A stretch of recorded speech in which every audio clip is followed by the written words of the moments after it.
Welcome back. Last week I interviewed the Daily Wire's Ben Shapiro on the crisis in Israel. His powerful emotional analysis made headlines around the world. 5 million people have watched that interview so far, a measure of the enormous emotion and division this conflict has awoken. Well, among those viewers was Mohammed Hijab, the controversial pro-Palestine influencer with nearly 1 million YouTube subscribers of his own. Here's what he had to say about it. Do you think Piers Morgan, on fair grounds, would try and speak to me about an issue like this? Or Ben Shapiro, when they know what I'm going to come with? Absolutely not. Don't pretend you don't know who I am. You've been watching my videos. You know what I'm about. Your silence is deafening. And your cowardice is apparent. Well, Mohammed Hijab joins me now. Mohammed, thank you very much for coming in. I hadn't actually watched your videos. I have now. I've watched a few of them.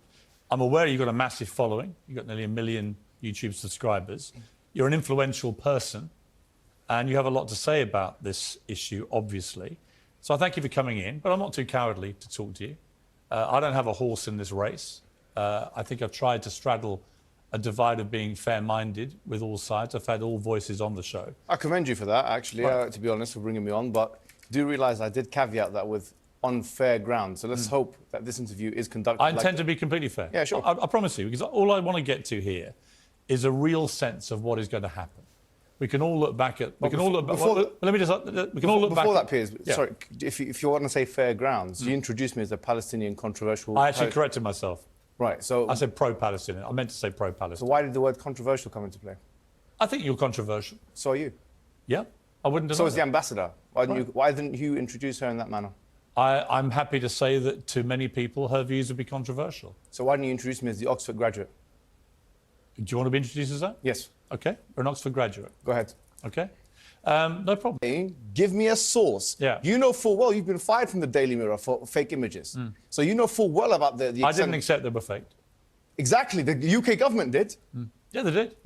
Rape, is there any evidence for that? It's been multiple reports in multiple mainstream media publications. Well, you're going to sit here and deny everything, No, right? no, I'm not denying anything. You are? No, I accept that some civilians have been killed. I do accept this.